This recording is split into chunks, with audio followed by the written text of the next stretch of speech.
Sir, first of all ಒಂದು question ನಾನು ತಮ್ಮೆಲ್ಲರನ್ನೂ ಕೇಳ್ತೀನಿ. 100 ಟ್ಯಾಬ್ಲೆಟ್ ತೊಗೊಂಡಿದ್ರೆ ಬದುಕ್ತಾರ? Simple question. 100 ಪ್ಯಾರಾಸಿಟಮಾಲ್ ತೊಗೊಂಡ್ರೆ ಬದುಕೋ ಸಾಧ್ಯತೆ ಇದೆಯಾ? ನಾನು ಎಷ್ಟೇ ಸ್ಟಮಕ್ ವಾಶ್ ಮಾಡಿಸಿದ್ರು ಬದುಕೋ ಸಾಧ್ಯತೆ ಇದೆಯಾ?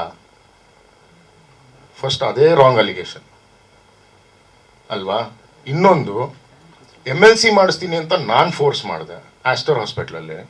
MLC ಮಾಡೋದು ಬೇಡ ಅಂತ ಅವ್ರು ರಿಕ್ವೆಸ್ಟ್ ಮಾಡಿಕೊಂಡು ಅವ್ರ ತಂದೆ ತಾಯಿಗೆ ವಿಚಾರ ಗೊತ್ತಾಗಬಾರ್ದು ಅಂತ ಹೇಳಿದ್ದಕ್ಕೆ ನಮ್ಮ ಬೇರೆ ಹಾಸ್ಪಿಟಲ್, ನಮಗೆ ಬೇಕಾಗಿರೋ ಹಾಸ್ಪಿಟಲ್ಗೆ ಶಿಫ್ಟ್ ಮಾಡಿದ್ವಿ.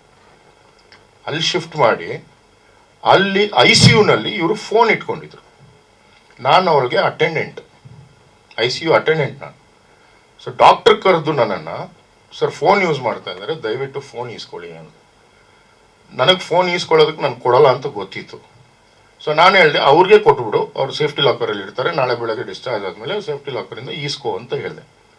ಕೊಡಲ್ಲ ಅಂದ್ಲು. ಕೊಡಲ್ಲ ಅಂದಾಗ ಹಿಂಗೆ ಕಿತ್ಕೊಂಡಾಗ ಕ್ಯಾನೆಲ್ಲ ಸ್ವಲ್ಪ ಓಪನ್ ಆಯಿತು.